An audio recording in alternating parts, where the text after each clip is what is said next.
Gofuned. Rhyfedd y gweled tonnau'r aig fel ysgyrnygus gŵn.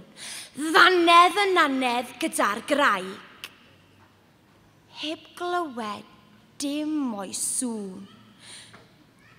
Ei gweld a llygad llym y byddar yn ei rym. Rhyfedd i gwrando'r nos ar lef rhyw anweledig glu. Pan foson i arus yn y nef, y gwyddau gwylltion fri. A'i gwrando fel y bydd y dall yn gwrando'r dydd.